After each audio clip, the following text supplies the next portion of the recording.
I'm Cruz Devon, and welcome to This Gay Life. Today we're going to be talking with Mary Pitts about disabilities, and one thing I'd like to intro the show with is that we're not talking about specifically how everything goes in disabilities, and this is just her story and how she applied for it and how she feels. And I'm sure that every person out there that's had to deal with the system in one way or the next has their own personal story as well. But I think it's good to go ahead and share this, and so that you have some sort of an idea. Right now I'd like to introduce my guest, Mary Pitts. Hi. Why don't you give us a little introduction on yourself? Like, who are you anyway? Well, I'm Mary Pitts. I'm a lesbian. I'm 35, and I'm disabled, unable to work. Well, what happened that made you disabled? I had a work-related injury, and as a result, I have permanent nerve damage in one leg. I've had one back surgery. I have one area that is unstable and will be probably the rest of my life. It may get better, it may not, and there's no way of knowing which way it'll go. And that's how I got here. Okay. Well, okay, how did you go about applying? I mean, in the first place, I mean, basically you couldn't work because you had like a lot of pain or you knew you were injured. What was the process that you had to go through to apply for disability? After I was injured, I was not receiving any income. I went to Social Security office to find out what to do. I also went to Family Services to find out what to do until we could resolve the issue of the work comp situation. And there are tons of paperwork, which is... Okay, when you say tons, can you quantify that a little bit? Like, is it like 10 pieces of paper, 100 pieces of paper? It depends on where you're at. Social Security office, there were about 12 pages I filled out. At Family Services, which I call DFS, there are about 30 that you fill out. And then with Social Security, when you apply there, you apply at the time for Social Security and SSI, which is Social Security Implementation? Yes. It's like an extra on top of Social Security. If you qualify, you get extra on top of just the Social Security, because when you are finally approved for disability, they consider that Social Security. And so the other one is just a temporary, like, interim amount or something? Sometimes you get SSI along with the Social Security forever, and sometimes you don't. It depends on the amount that you are going to be receiving from Social Security, whether you get SSI or not, and all this. At Social Security, once you fill out the paperwork, there is 30 to 45 days that you wait to see if you even qualify. Once you're qualified, there's a 5-month waiting period. Once you qualify, then you have to get all your proof and everything. Once you're approved, then there's a 5-month waiting period that you have to wait before you receive any kind of income. What do you do in the meantime? I mean, 5 months is like half a year. That's a long time. That's a long time, because you've got the other month to 45 days previous to that. So you're talking half a year or more. You go to Division of Family Services and get on welfare. And pride-wise, that's real hard. I was on food stamps and general relief, which is $80 a month. Wow. Boy, you're a spinster and just really going out there and... I was spending, boy. I was buying all kinds of stuff. And that's what you live on until the other is approved. Now, when it is approved and it comes through, they do back pay you. So that is good. They don't just you don't just lose that 5 or 6 months. They do back pay on that, on the Social Security. Well, what happens with like housing or something? I mean, do you get enough to be able to pay rent and utilities and all that, or? While you're waiting? Yeah. No, you're left on your own. So you can be kicked out in the meantime. Yes. Oh. Yes. Well, that's nice to know. Yes, it gets a little crazy sometimes because you're left on your own to try to manage on $80 a month for everything, except your food. Now they'll give you food stamps. Hopefully that's, you know, and yeah, but I don't know of any place in the city that's rent for $80 a month. no, let alone no. You're usually forced to utilities. go either to a shelter or move in with family members, which is what I did. I moved in with a family member. You're lucky you had family. Or I would have been either in a shelter or on the street because there was no other option when you have just that little to go on. In my situation with getting the general relief, I had to acquire an attorney, which I went through legal aid, and which it didn't cost me anything. Obviously, I didn't have income, so it didn't cost me anything. And I had to go to court in order to get general relief, even. Well, why did you need an attorney? I mean, obviously, okay, you can't work, you're on workman's comp problem or something. Exactly. I mean, why did you need an attorney? I had been turned down for general relief. Any particular reason, or? From what I understand, that is the way the system works. That they just automatically turn you down? Yes. Well, how many times did they turn you down? I was only turned down once, and then I got an attorney. People are turned down up to 4 to 5 times sometimes. It depends on their situation. And then they go and get an attorney and go to a court hearing, and it's up to the judge as to what they rule. I had all the medical information I needed to get it, and I was told that at the time. You've got everything you need, but they'll probably turn you down. It's just the way they do. People at, what, Social Security told you this? Social Security told me this. The people at DFS told me this. They said, you've got a case, but you'll probably be turned down. You have to get an attorney. Well, why do they turn people down? There's got to be a good reason for that. I think their main reason is to discourage those people that would try to get on disability that really aren't injured or that can really work. They do it as a discouragement so that people won't get into the system and stay there. They want people out working, being productive, and I understand that. But they do that as a discouragement. They want you to have to fight for it. Boy. And that's what I did. I fought for about a year. So it took you about a year from the time that you were injured to the time that you actually got on disability? That's an awful long time. Year and a half, yeah. It is. Too long. Was there any, I mean, you said you had to get a lawyer. Was there anything in particular that was like special to your case that you had to do to get disability? I mean, it sounds like there's a bunch of hoops you have to jump through.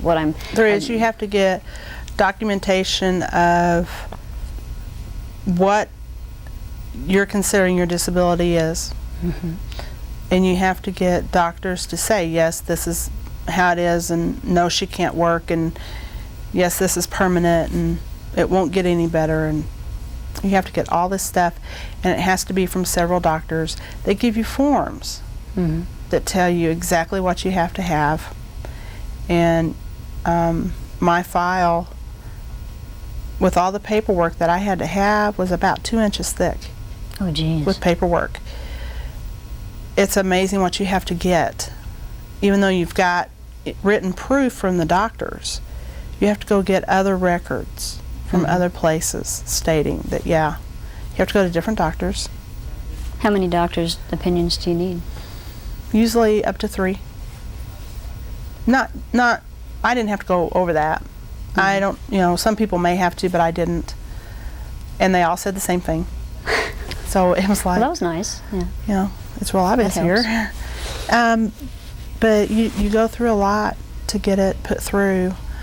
Well, your disability is semi-invisible, and that's not to take away at all from any of the pain that you may have gone through or anything.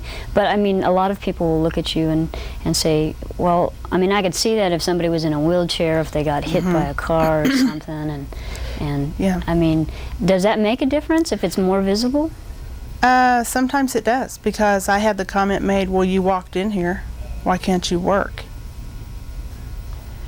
I've had comments made to me in the system like that. Well, my guess is that a lot of people in the audience are sitting here saying, well, why can't you work? Why can't you work? I can't work because I don't sit more than 30 minutes at a time. Good thing the show is only 30 minutes. Yes, we're timing it just right. Which I can attest to, because you were up walking around before we Yes. came into tape. So I don't stand more than 30 minutes at a time because the pain gets so bad. Walking, I do very little of. After about 10 minutes of walking, my left leg starts to drag and I trip and fall. Ooh. I have an injury now from falling up the stairs because my leg drags. I have permanent nerve damage in the left leg. So the main reason why I can't work is pain. The pain is so bad that I would have to be getting up and down all the time and I wouldn't get anything done. It's like I'm sitting for 30 minutes, I stand for 30 minutes, and then I have to go lay down at least an hour to get the pain to back off. Well, you can't work like that. Most jobs. They don't let you go lay down for an hour when you need to. I'll be right back. Yeah. Well, not right back, but Well, an hour and I'll be back. They don't let you do that. I can't do any lifting. I can lift up to 5 pounds. well, that means you can get the sugar then. Yes, I can get the sugar and the flour. The important things, yes. I'm not allowed to do lifting. I can't. If I was in an office situation and had to lift ledgers, there's no way I could do it, especially if you have to reach up and pull them down. I can't do that. I can't bend over and pick them up. I don't bend a whole lot anyway because of the pain in my back and down my leg. So I do a lot of laying at the house. Do people treat you different when they find out that you're on disability? How do they treat you?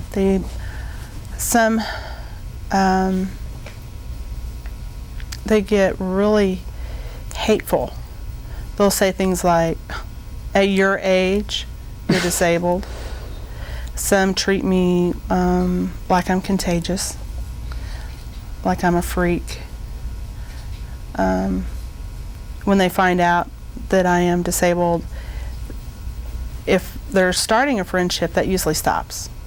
Why does it stop? Because they don't think that I have anything that I can do with them.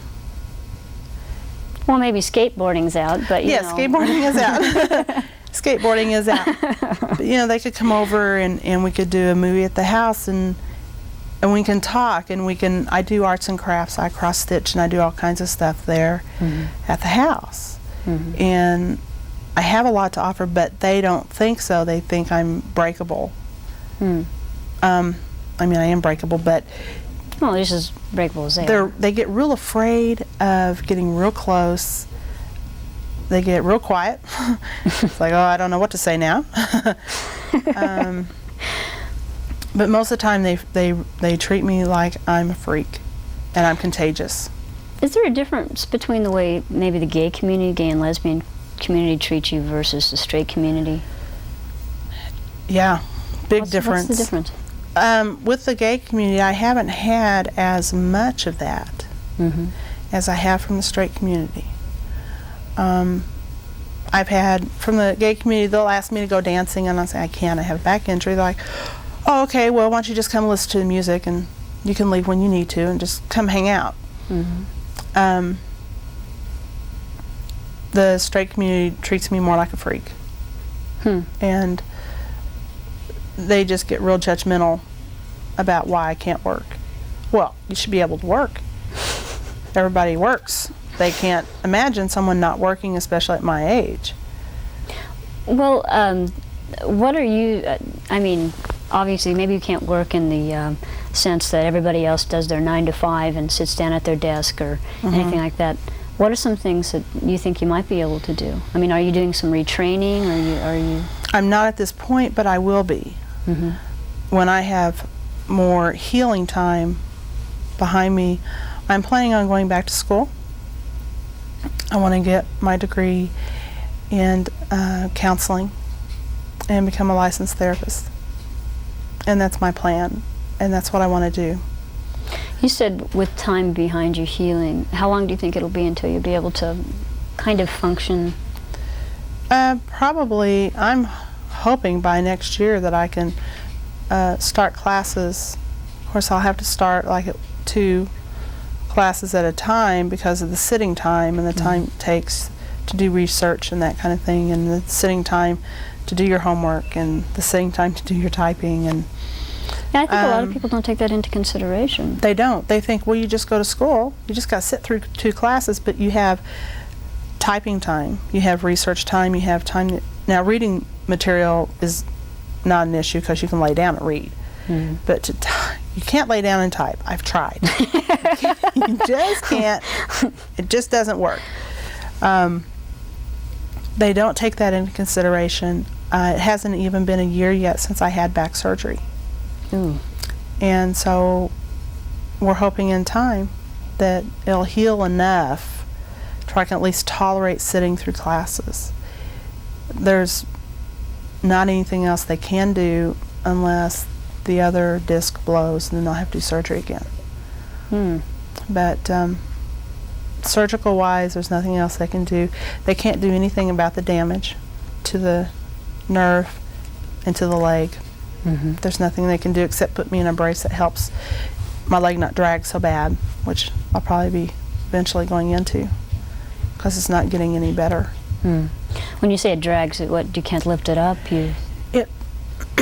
It scoots, it drags, it literally drags behind me.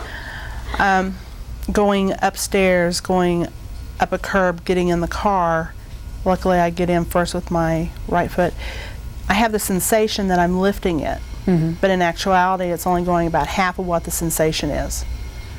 And I trip up curbs, I trip up stairs. I have to be extremely careful walking anywhere.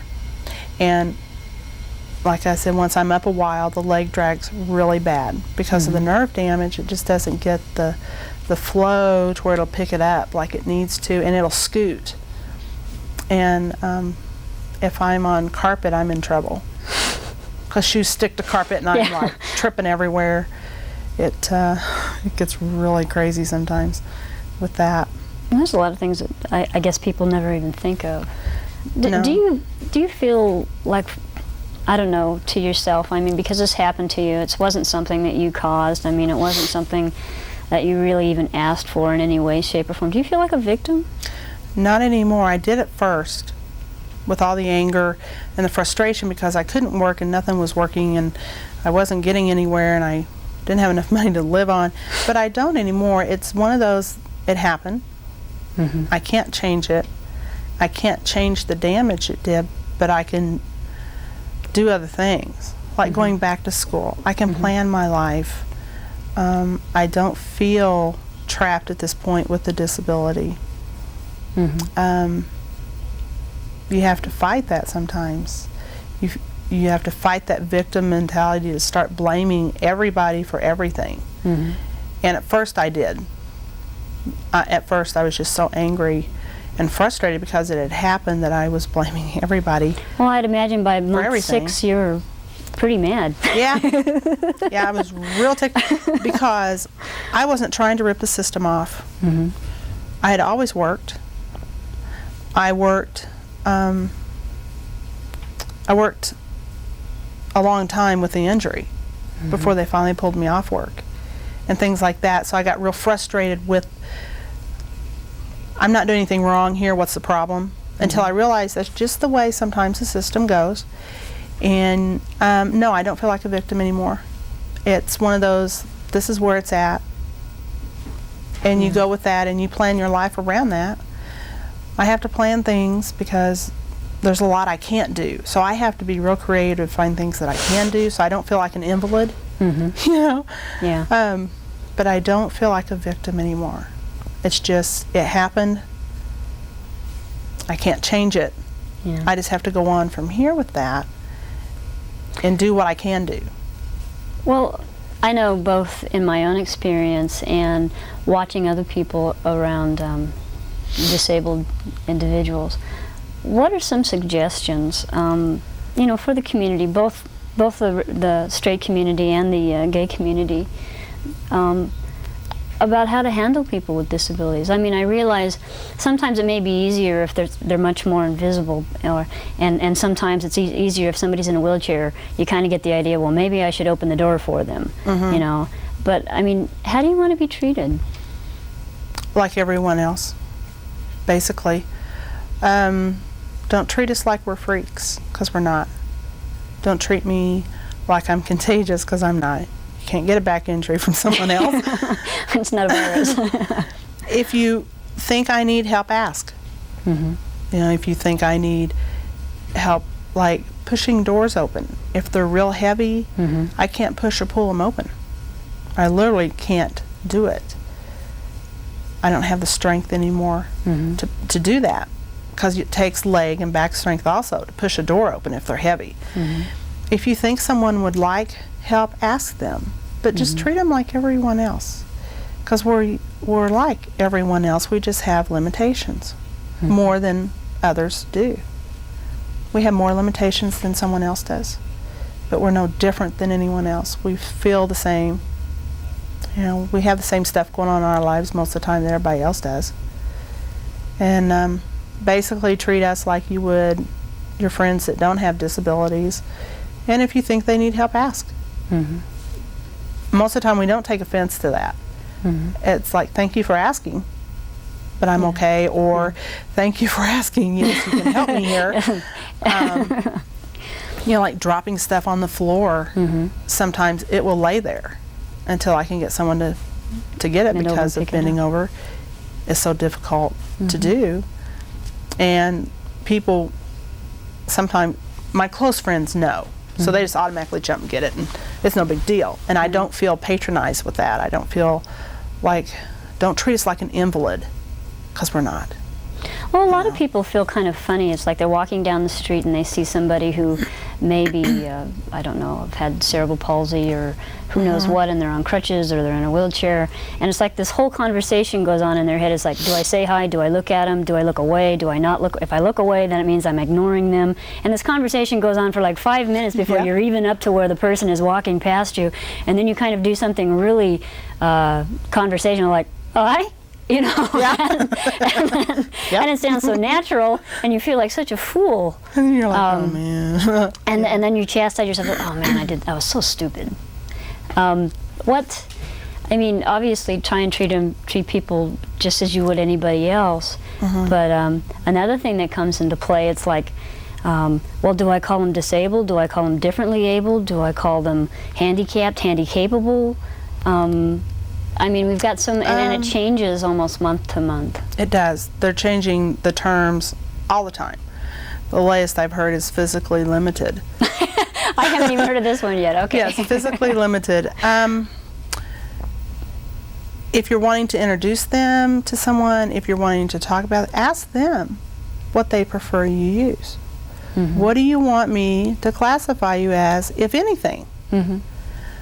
Well, I mean, you don't usually run around and say, "Well, this is my black friend." Right. I mean, you yeah, and this is my differently abled friend. For the ones like that are in wheelchairs, it's real obvious. You don't usually have to say a whole lot, except this is my friend. If they wanted to know the condition, you can tell them the condition. With me, I prefer the term physically limited rather than disabled. For me, disabled says I can't do anything at all, but I can. And a lot of times, you don't have to say anything. You can just introduce them. And let them figure it out for themselves. And let the other person decide if they want to know what to call them. You can ask that person ahead of time. You know, if you know you're going to go somewhere and you're going to introduce them, ask them. Do you want me to say anything? Like with me, because it's not obvious, I'm not in a wheelchair. Do you want me to say anything about your disability? Well, no. I'll wait until I know that person enough to where. And share that with them. Yeah. I have a friend who has CP. CP? Cerebral palsy. Okay. And she uses a walker. And at first I had no clue how to act around her. Well, I act around her like I do everybody else. You know, I give her a shove every now and then. She loves it. I joke around with her. We play. We tell so many jokes to each other about it. And she goes right along with it, and it just depends on the individual, basically. It And really, how comfortable they are, too. I mean, yeah, and you won't know unless you ask them, and I'll guarantee you, if you come out and ask them, they'll love it, because you're taking time to find out. instead of assuming. Instead of assuming that they want to be labeled this, that, or the other, or that you don't want to say anything. Yeah, and they really respect you for that when you ask. It makes them feel like they're, one more time, they're worth asking. They're not just a cripple sitting there. Yeah. You know. Or something that you have to be really careful of, or Like tiptoe around. They'll break if you get around them, type of thing. Well, we've got a few minutes left. I wanted to go ahead and say the first thing, if somebody feels like, okay, in your search, when you first found out that you were disabled, what was the first thing that you did? I went to the Social Security office. So anybody who feels like they may need to use that, they just go to the Social Security office. We've got the address and the telephone number for the Social Security office, and if somebody would, feels like they need that, go ahead and call that. Some other agencies that you said that you worked with was VOC Rehab. That's Voc Rehab. And also the Southwest Center for Independent Living. Now that one a friend of mine worked with. I haven't personally worked with them, but she said they're really good to help you find a place to live and stuff like that. And DFS, which is the family thing. And also you said you had an attorney, which helped. Yeah. Okay. Well, I'd like to thank my guests for being here today. It was great listening to your story, Mary. Thank you. And if anybody has any other questions and you didn't happen to get that address, it's in the phone book, or you can contact us. Our number will be on after the show. Thanks again for joining us here on This Gay Life.